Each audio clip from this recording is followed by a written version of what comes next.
Está começando o Grana com Você, o podcast que descomplica o mundo dos investimentos. Um oferecimento do Guia do Investidor.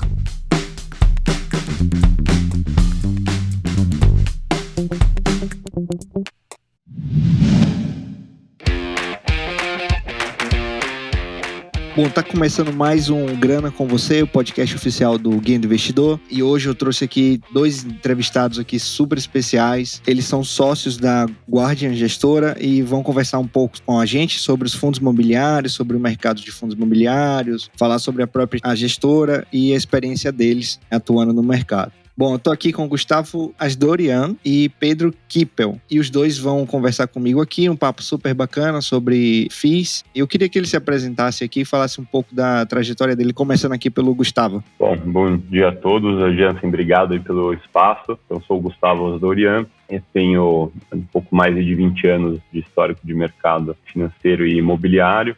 No começo dos anos 2000, eu trabalhei no Itaú BBA, na área de crédito. Depois passei pelo Citibank por um fundo americano. Nos últimos 10 anos, antes de fundar a Guardian, eu era sócio da BRZ Investimentos, que era do grupo GP, na parte de renda fixa.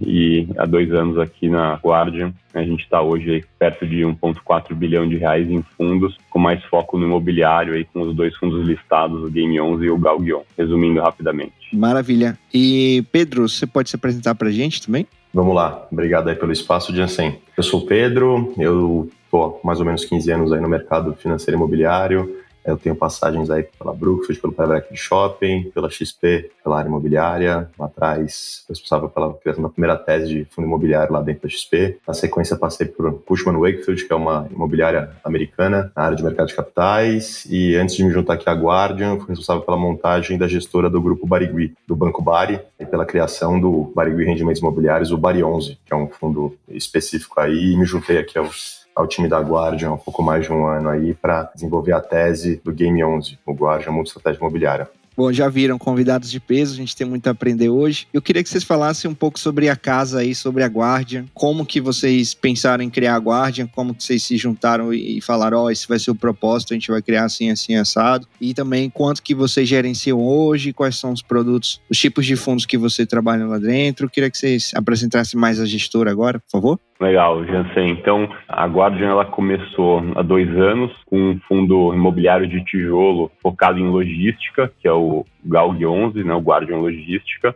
É um fundo que tem mais ou menos 1 bilhão de reais em ativos, perto de 600 milhões de reais de valor de mercado. É muito focado em contratos com multinacionais, então ali 96% da receita vem de grandes empresas multinacionais. Muito focado também em contratos do chamado atípico, que é aquele contrato onde a multa é mais forte. No nosso caso, 100% dos contratos tem a multa equivalente ao prazo inteiro de duração do contrato. Então, a gente tem uma combinação que a gente gosta de comentar nesse fundo, de locatário muito bom, qualidade excelente, onde ele é obrigado a pagar o contrato forte, né, o contrato inteiro, e por prazo longo, que é a média do prazo dos contratos ponderado, ela é mais de 10 anos. Então você tem aí muito tempo, um bom pagador e com pagamento obrigatório. Então é um fundo bem defensivo, com alta qualidade. E a gente, na sequência, montou o fundo que o Pedro e o Julian são os responsáveis, que é o Game 11. Aí o Pedro pode explicar um pouco mais, que é um fundo que está listado também em bolsa, que é o fundo de papel. E a gente aqui na casa também tem, lançando agora um fundo de crédito de previdência, e deve começar nas próximas 2 ou 3 semanas. E temos outros fundos fechados aqui de crédito e de tijolo também, para lançar outras teses, provavelmente ano que vem. Então a gente tem no total ao redor de 1,4 bilhão em fundos aqui na casa. Aí, Pedro, se quiser comentar um pouco do Game 11, por favor. Perfeito. De maneira bastante resumida, o Game 11 é o que a gente chama ele é um multi-estratégia em crédito imobiliário. Tá? Nosso foco é investir em operações que tenham essência de crédito, de renda fixa, independente de como é a classe de ativo. Então, hoje, por exemplo, na carteira, a gente tem 19 CRIs, o Certificado de Recebível Imobiliário, que são títulos de renda fixa imobiliária, e a gente também tem a cota de um outro fundo imobiliário. Só que esse outro fundo imobiliário, ele funciona exatamente como um CRI, tá? De uma maneira bastante resumida, nesse fundo a gente comprou o estoque de unidades prontas de uma incorporadora daqui de São Paulo, e basicamente a gente tem uma obrigação dessa incorporadora recomprar essas unidades ao longo de um período de tempo pré-estabelecido, caso essas unidades não sejam absorvidas por clientes do mercado. E a remuneração do fundo já é uma remuneração pré-estabelecida. Esse é o único fundo que a gente investe. Mas, em suma, o Game 11 ele é um fundo de crédito imobiliário mesmo, onde a gente traz uma combinação de risco bastante comedido, ou seja, são contrapartes aí, os devedores desses ativos de renda fixa imobiliária são normalmente contrapartes de risco de crédito muito bom, são excelentes devedores, e a gente mescla isso com uma gestão bem ativa, em busca de um resultado bastante expressivo para o nosso investidor. Bom, e dentro desse universo de fundos de recebimento imobiliário, você pode explicar um pouco mais, assim, para quem não conhece esse tipo de fundo que investe em CRI, né, que a gente chama? Sim. Vamos lá. Como eu falei, o certificado de recebível imobiliário ele é um título de renda fixa contra diversos tipos de contraparte. Se pudesse classificar ele em dois grandes tipos, a gente teria um CRI corporativo, é um tipo, e o CRI pulverizado seria um outro tipo. O CRI corporativo, a gente tem como contraparte o risco final de devedor, normalmente é uma organização, uma empresa, tá? E ela faz isso, por exemplo, para antecipar um fluxo de um contrato de aluguel. Então, vou dar um exemplo aqui. O indivíduo A possui um galpão logístico, ele faz um contrato de 10 anos contra o Grupo Pão de Açúcar, tá? Para um galpão, um centro de distribuição, e ele quer receber à vista, né, esse fluxo. Então, basicamente, a gente estrutura um CRI em cima desse fluxo de recebíveis do contrato de aluguel inteiro e paga esse proprietário do galpão à vista e a gente passa a receber do Pão de Açúcar os aluguéis desse contrato, né? Então, esse seria um CRI onde o risco final do devedor seria o Grupo Pão de Açúcar, que é quem está obrigado a pagar o aluguel, né? Esse é um tipo de CRI corporativo. O outro tipo de CRI que eu mencionei, que é o pulverizado, né? Ele chama pulverizado porque você tem a base, né, a contraparte final que deve ao CRI, ela é pulverizada. Então, vou citar um exemplo aqui. Uma incorporadora, ela tem o hábito de financiar os clientes que compram as unidades residenciais ou comerciais dela, e é muito difícil a gente ter uma compra à vista desses imóveis. Então, o que acontece é que essa incorporadora ela financia esse cliente para poder fazer a aquisição do imóvel. E financia em prazos longos, 10, 15, 20 anos. Só que, no entanto, não é o core business dessa incorporadora financiar esse cliente dela. Então, basicamente, ela pega e desconta, ela antecipa esse fluxo de recebimento, fazendo a venda desse crédito, né, para dentro de um patrimônio separado, que é a instituição jurídica que a gente chama aí, atrelada a um certificado de recebível imobiliário. E esse certificado de recebível imobiliário teria, então, por exemplo, 120 contratos de financiamento, aquisição de compras de apartamentos em São Paulo. Então, a gente estrutura um CRI em cima do fluxo de recebimento das parcelas desses 120 contratos de financiamento imobiliário. Então, os devedores finais são essas 120 pessoas que compraram esses imóveis, por isso que a gente chama ele de um CRI pulverizado. Então, um fundo de CRI, normalmente, ele investe nesse tipo de título, e basicamente o risco dele são esses devedores no final do dia pagar ou não. É importante mencionar que a grande maioria desses CRIs são emitidos, eles possuem uma garantia real, normalmente constituída por uma alienação fiduciária. O que é isso? Quando você compra o seu imóvel sendo financiado pelo banco ou pela própria incorporadora, é instituído normalmente o regime de alienação fiduciária. E o que é isso no final do dia? Existe uma marcação na matrícula do imóvel que esse imóvel, você só vai ter a propriedade dele de fato, tá? No momento que houver a quitação desse financiamento. Caso você tenha algum problema, exista algum hiato no pagamento, existe um ritual de cobrança e um ritual para a execução dessa alienação fiduciária. Então, lá na frente, se o mutuário deixa de pagar, tá? O credor ele vai até o cartório, ele executa essa alienação fiduciária, ele consolida essa propriedade no seu próprio patrimônio e aí você tem um desfecho nesse ritual de alienação fiduciária, esse imóvel podendo ir a leilão ou ele sendo simplesmente pós-leilão e sem oferta, ele sendo consolidado de uma maneira definitiva no patrimônio do credor, tá? Então, são operações que, quando bem estruturadas, bem desenhadas, são operações de risco muito mitigado. Então, além de você ter a obrigação desse devedor de pagar essa obrigação dele, você ainda tem a prerrogativa de executar uma garantia real que está atrelada a esse tipo de investimento. Perfeito, praticamente uma aula aí em 5 minutos.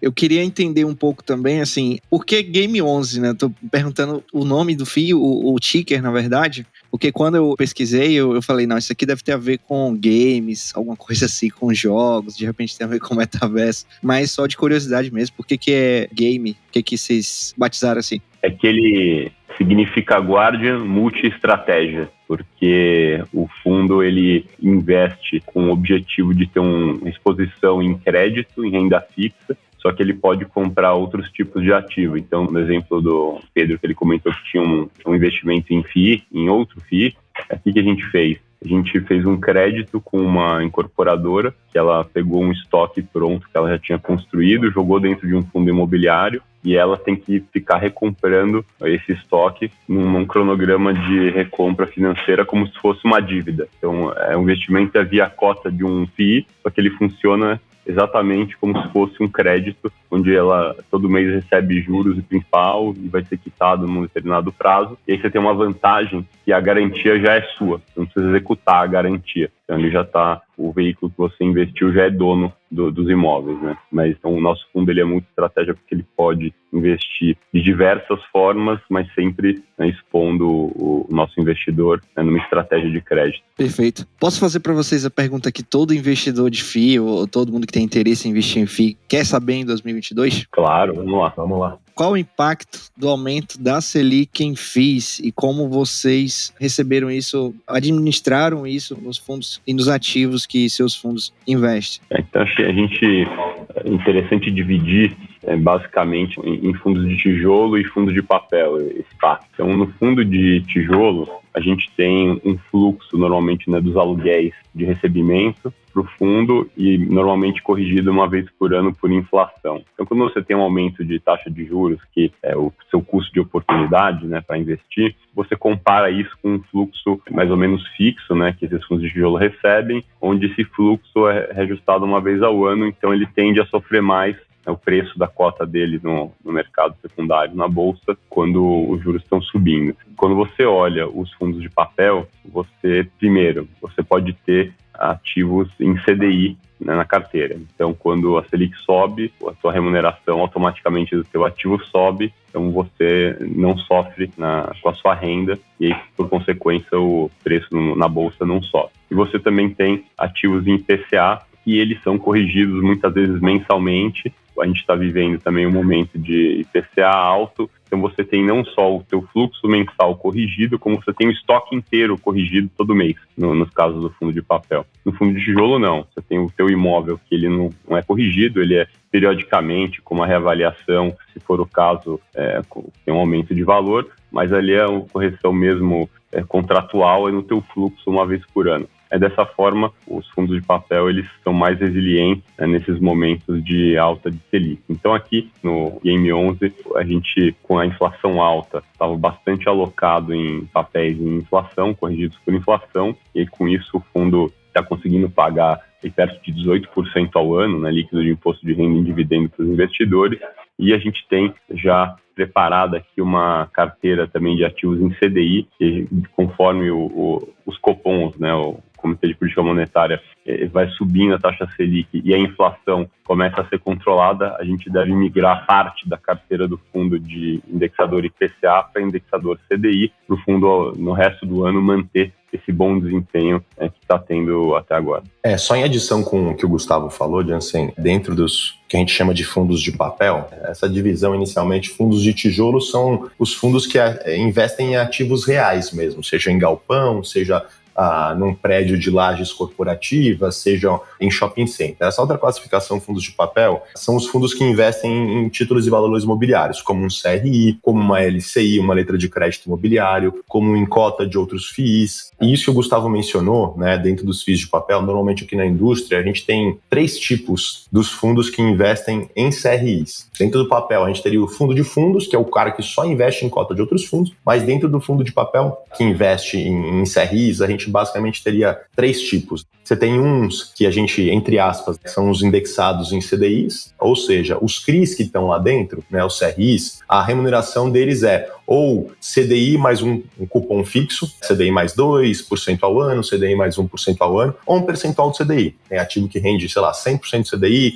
110% de CDI, 120% de CDI. Tem também os fundos que são indexados à inflação. possuem títulos lá dentro que normalmente são indexados majoritariamente a IPCA, tá? E também tem os que são indexados a IGPM. Então você vai ver, os CRIs, eles possuem remuneração lá de IPCA mais 5, IPCA mais 7, IPCA mais 8, ou IGPM mais 10, enfim, são esses fundos indexados. Esses dois grandes blocos, os fundos que são mais CDI, né, e os fundos que são indexados à inflação. E você também tem os caras que ficam no meio do caminho, onde parte da carteira eles colocam com ativos indexados à inflação e parte da carteira com ativos que são, entre aspas, indexados à CDI. O nosso caso aqui no Game é aquilo que eu mencionei. A gente tem uma gestão extremamente ativa e nos nossos relatórios a gente faz questão de deixar isso bem claro quando a gente coloca que a gente tem mais ou menos 50% da nossa carteira em uma posição que a gente chama de tática. E o que é isso? É exatamente isso que o Gustavo mencionou. A gente fica sempre extremamente antenado aqui com o que são essas movimentações em termos de expectativa de inflação e expectativa de correção de juros pelo Comitê de Política Monetária, de modo que a gente possa proteger nossa carteira de alguns solavancos. Então, como o Gustavo mencionou, se existe uma expectativa, né, de que a gente tenha um aumento da taxa básica de juros da Selic nas próximas reuniões do Copom, o que a gente começa a fazer a gente começa a promover uma reciclagem na carteira, nesse pedaço dela que é tática, justamente para que o fundo não tenha um impacto tão grande num esforço muito contundente do Copom em combater a inflação aumentando os juros. Então a gente promove essa reciclagem de modo a rebalancear nossa carteira e fazer, de alguma maneira, frente, né, a um solavanco de juros. E no sentido oposto também, a gente trabalha da mesma maneira. Então, se a gente vê que não vai haver, né, uma ação muito contundente do Copom dentro da nossa expectativa, a gente, logicamente, faz de tudo para manter uma carteira extremamente saudável com ativos mais indexados à inflação, de modo que o investidor não precisa, digamos assim, se socorrer a sair de um fundo que é indexado à inflação para ir para um fundo, né,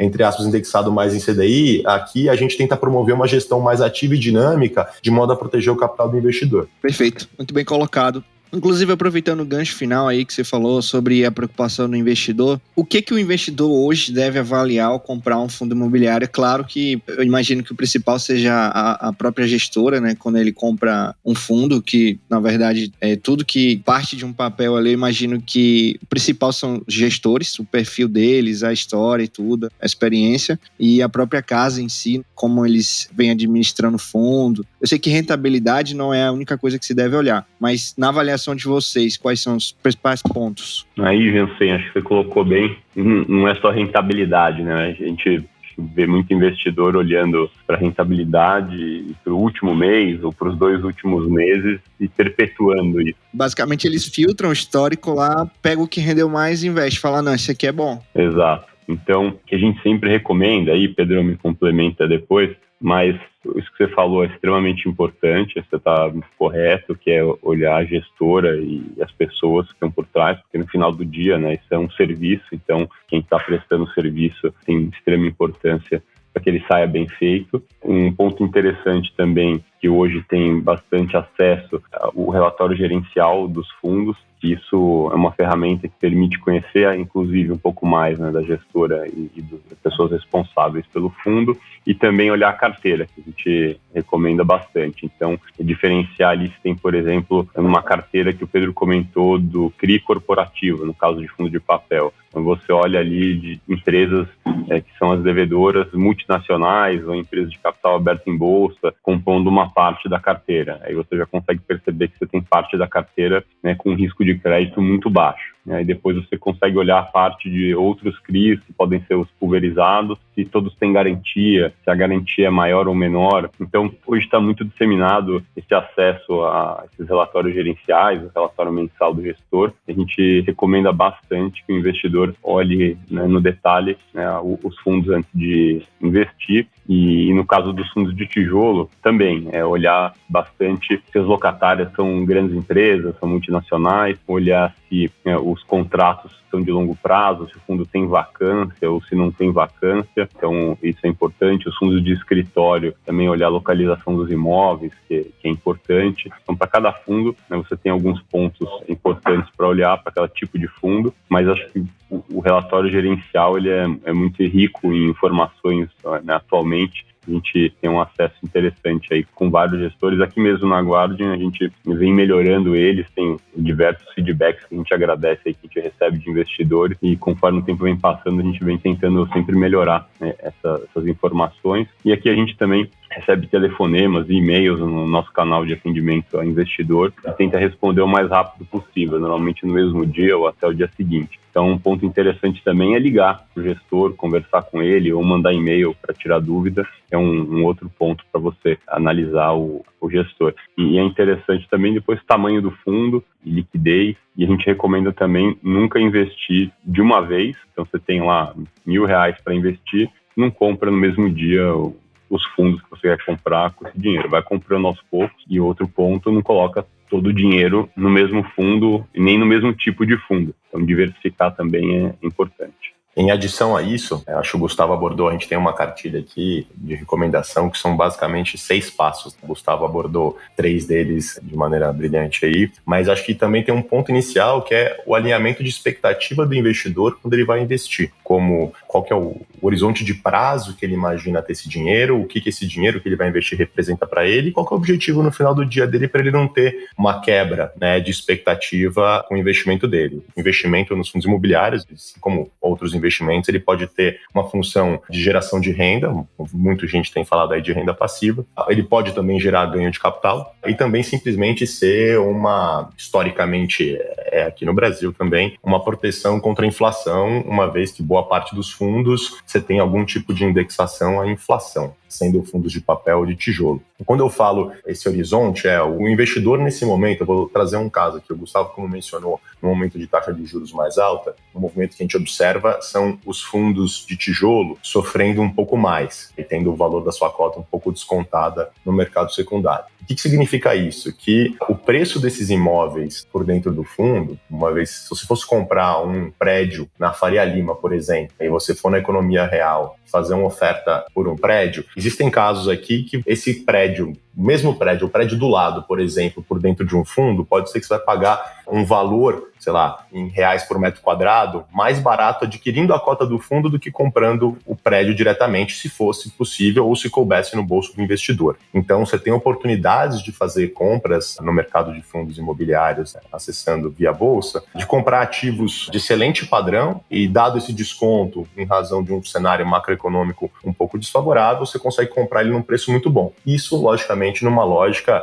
de um investidor de médio e longo prazo querendo realizar um ganho de capital. O investidor querendo realizar uma função mais de renda, ele tem diversas opções aqui dentro do mercado para montar uma carteira pensando em renda. E quando a gente fala em proteção também, no momento agora de inflação muito alta ou de uma taxa de juros ascendente, você tem, como mencionei já nas outras respostas, você tem uma série de fundos que podem te proteger contra uma alta de juros e tem uma série de fundos que também podem te proteger com essa inflação galopante que a gente vive agora. Ainda, Jansen, eu acho que tem 2 últimos pontos a serem colocados. Existe o que a gente chama de PVP aqui na indústria, que é uma métrica, basicamente, que a gente olha aqui qual que é o prêmio que se paga em cima da cota desse fundo. É basicamente a divisão pelo valor de mercado da cota que está sendo negociado na tela do home broker, dividido pelo valor patrimonial da cota. E esse valor patrimonial da cota está disponível em qualquer plataforma de fundo imobiliário, seja no Clube FI, seja no Funds Explorer, no Status Invest e diversas plataformas que a gente tem nessa indústria hoje. E o que isso quer dizer? O valor patrimonial é uma espécie de valor justo por aquela cota, tá? Então, quando você observa essa métrica, você está vendo assim, quanto que no mercado secundário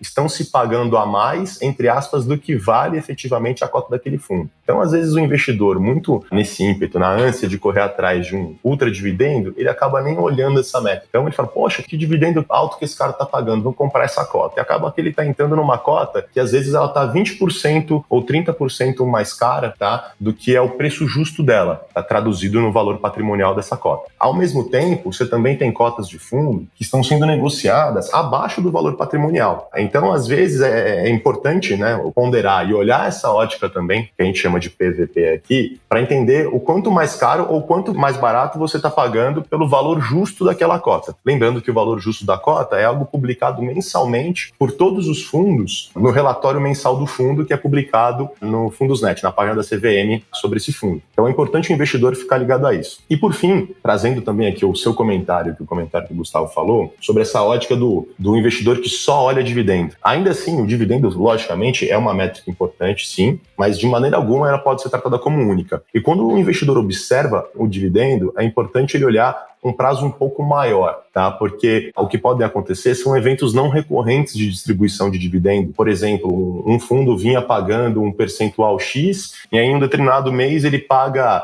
1,5 de X de dividendo. E aí o investidor vai e compra aquela cota se baseando em apenas um mês ou 2 meses. Então é importante olhar um histórico, que é o patamar de dividendos que aquele fundo normalmente paga. E, por fim, mais recentemente na indústria, a gente começou a observar, né, alguns fundos publicando um guidance de dividendos. E o que é? Logicamente, isso não é uma promessa de dividendos, nem o investidor deveria colocar aquilo como uma promessa de rentabilidade. No entanto, de acordo com as premissas dos ativos que estão lá dentro e dentro das expectativas da gestora em relação a premissas macroeconômicas, o gestor ele começa a apresentar mais ou menos uma faixa, uma banda do que hoje o patrimônio daquele fundo consegue trazer de dividendos aí num futuro próximo. Então é cada vez algo mais recorrente que a gente tem observado nos fundos. A gente aqui no Game também coloca um guidance de dividendo no nosso relatório, mas é fundamental colocar que isso, em maneira alguma, pode ser encarado como uma promessa de resultado. É só um norte para que o investidor possa entender aonde ele está se situando para os próximos meses. Perfeito. São ótimos conselhos, assim, para quem só se atenta a esses pontos que a gente mencionou, né, na questão de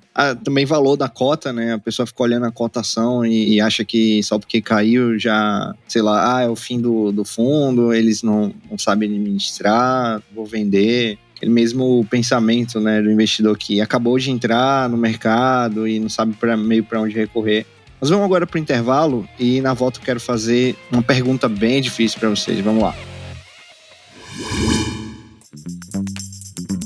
Que tal conversar sobre investimentos e tirar todas as suas dúvidas? Faça parte do grupo do Guia do Investidor do Telegram. Acesse guiadoinvestidor.com.br/Telegram ou clique no link que está na descrição.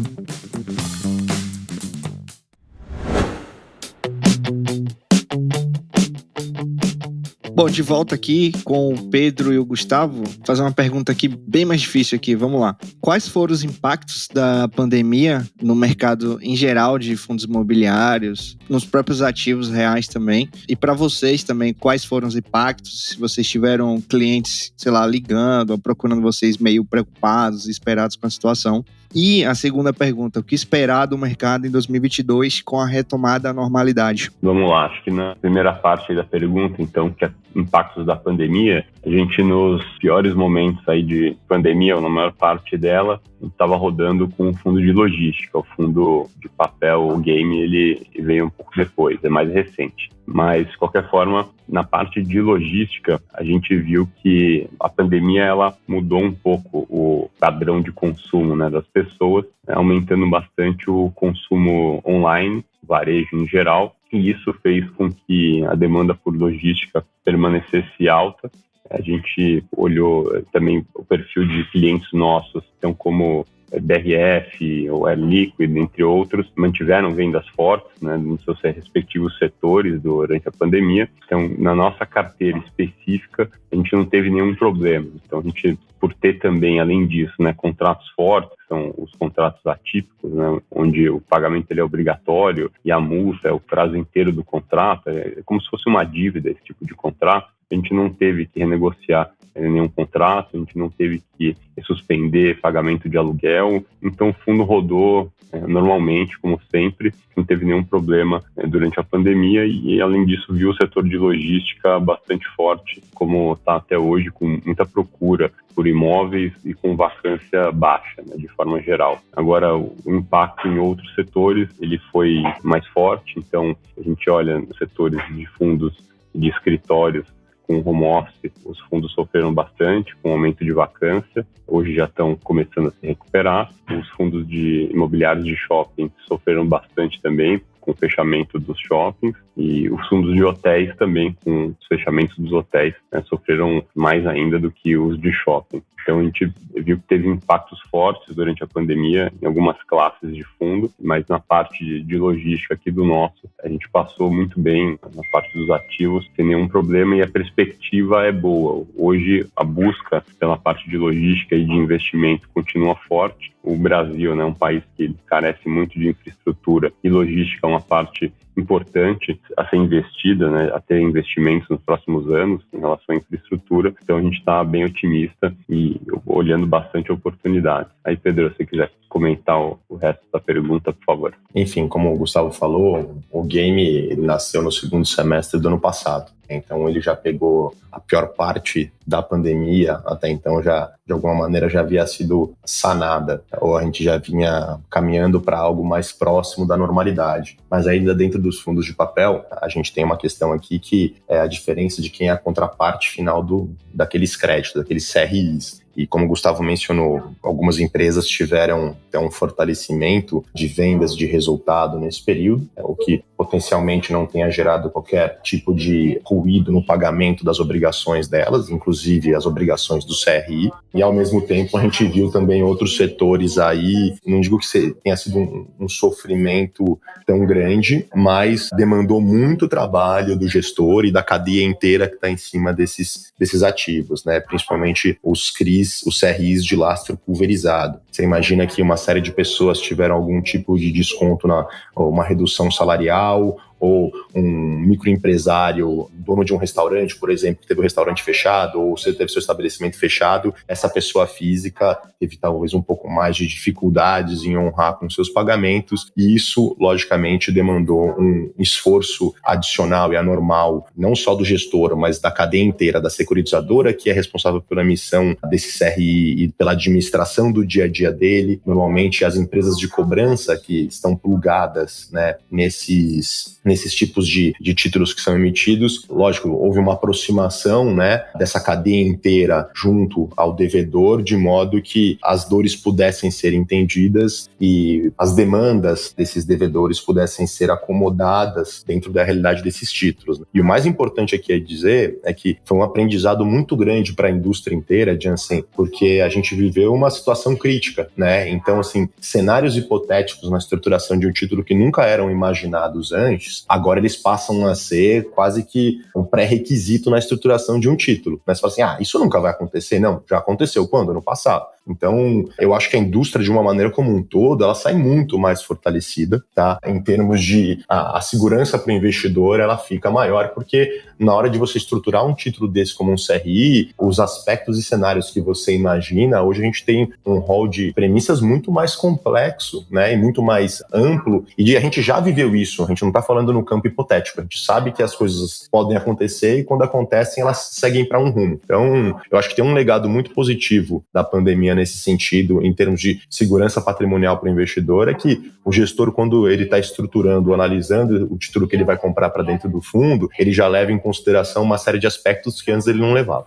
Perfeito. Bom, e aqui a última pergunta, já perguntei antes também sobre a questão da Selic, que todo mundo queria saber, e tem uma segunda também, que eu acho que todo mundo está se perguntando o tempo todo, e talvez até com alguma insegurança em relação a isso, né? Ainda vale a pena investir em fundos imobiliários em 2022? E quais são as expectativas futuras da Guardian para o setor em si, né? Então, Jansen, a gente acha que dividindo, né, os setores de fundo imobiliário na parte de fundos de tijolo e de fundos de papel, a gente pode observar que os fundos de tijolo eles sofreram um pouco mais com essa alta da Selic. Então, hoje a gente está num momento que a gente pode ter alguma volatilidade por conta das eleições. A gente teve já um impacto que já está no preço das cotas, em grande parte, da alta da Selic, né, principalmente dos fundos de tijolo. A gente acha que hoje é um momento que é uma oportunidade para comprar cotas de fundos de tijolo, porque quando o ciclo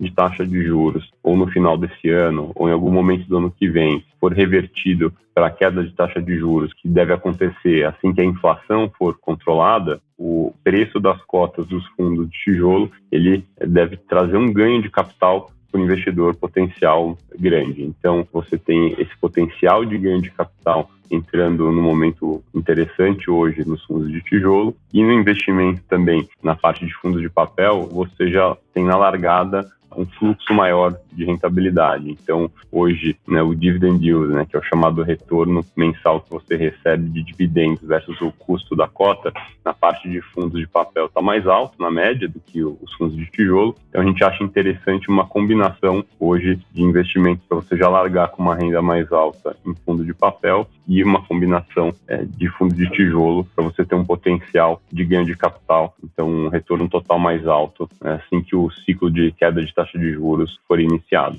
Bom, aproveitando também que vocês estão aqui, fala um pouco da campanha, sobre o fundo de vocês, o Game 11, também sobre a questão da doação, como é que funciona. Bom, basicamente a gente criou essa campanha aí para celebrar os 2 anos de operação da casa, e a gente vem desde o começo do ano numa estratégia de apresentar mais a nossa filosofia de gestão e tornar o investimento em fundo imobiliário algo mais acessível, né? Então, no começo do ano a gente fez o desdobramento da cota do Game 11. O que isso significa? A gente converteu a cota que era uma base 100, que era o valor de uma cota, para a base 10. Ou seja, o detentor de uma cota na base 100 passou a ter 10 cotas com o valor de face delas R$10 cada uma. Isso justamente para tornar ainda mais democrático o acesso aos fundos imobiliários. Então, se com R$10 hoje você já investe num fundo imobiliário. E além disso, a campanha veio como o próximo passo dessa nossa ideia de democratizar o acesso e também uma forma de retribuição também aos investidores diretos e indiretos aqui da casa. A campanha é extremamente simples, extremamente simples. É uma campanha aí direcionada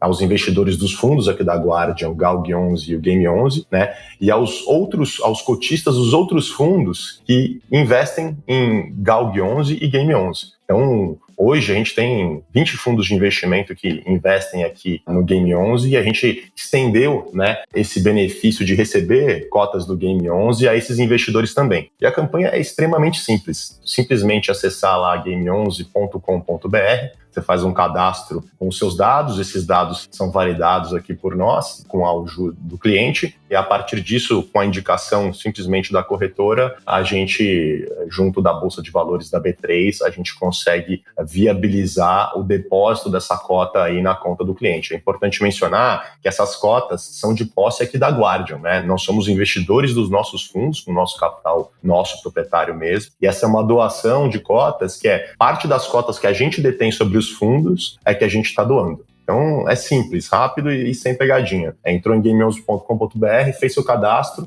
a gente valida esses dados, aí assim que se encerrar o prazo de inscrição, que vai até o dia 15 de junho, a gente operacionaliza essa transferência e faz o depósito da cota na conta do cliente da corretora que ele indicou. Simples assim. Interessante falar, Jansen, também que já tem mais de 4 mil pessoas inscritas que vão receber as cotas, Então, a campanha está indo muito bem, a gente está bem satisfeito, acho que vai ser um sucesso. Perfeito. Funciona também para quem é investidor do outro fundo também, que é o GALG 11, Funciona. Perfeito.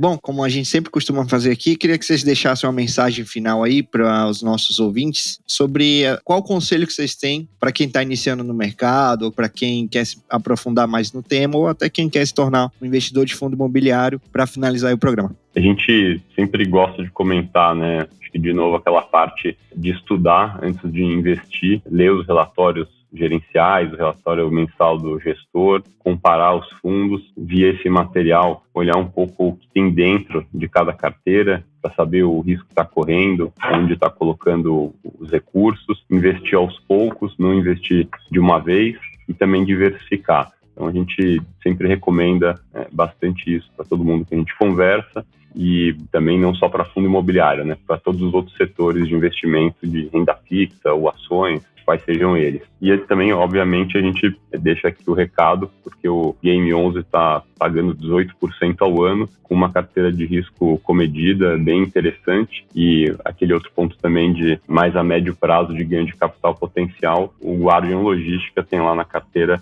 quem for olhar e acessar o guardian-gestora.com, tem os relatórios gerenciais, a carteira repleta de clientes multinacionais de excelente qualidade. Então, acho que era esse o recado. Perfeito. Pedro, também quer falar mais alguma coisa? Não, é basicamente isso. Faço as palavras do Gustavo as minhas. Hoje a gente tem na indústria aí o acesso à informação de uma maneira muito simples pelas plataformas que eu mencionei aqui, seja pelo Clube FI ou seja Status Invest, Funds Explorer, onde você tem um conhecimento bem interessante, né, e bem fácil de acessar, e que o investidor não tenha medo, né, que comece a partir de um ponto de partida efetivamente. Hoje a gente tem fundos, né, com cota que custam R$10, então disseminar isso que o investimento em fundo imobiliário é sim para qualquer um, é sim para qualquer um. Quando a gente pega o percentual de pessoas que possuem um imóvel próprio, né, ou lidam com um imóvel, ainda é um número muito distante do que a gente tem de pessoas físicas que investem em fundos imobiliários via bolsa, né? A gente tem pouco mais de 1.600.000 pessoas. Então, a indústria inteira como um todo vem se movimentando nesse sentido para promover essa acessibilidade cada vez maior. Então, é isso. A informação está aí disponível. A Guardian, como instituição, está inteiramente disponível para sanar dúvidas ou questões de qualquer investidor ou de qualquer pessoa interessada que gostaria de entrar. Então, no guardian-gestora.com, a gente tem nossos canais de RI ali, a maneira de entrar em contato, assim como os nossos relatórios gerenciais, a gente está inteiramente à disposição. Muito bom, obrigado a participação aí de vocês. E é como você falou, a gente como mídia também tá com essa missão aí de cada vez mais agregar conhecimento. E é isso aí, a gente deixa aberto o espaço para a Guardian participar mais vezes. E muito obrigado mesmo pela participação de vocês. Até a próxima. Obrigado, a gente agradece. Até a próxima. Obrigadão, Jensen. Até a próxima.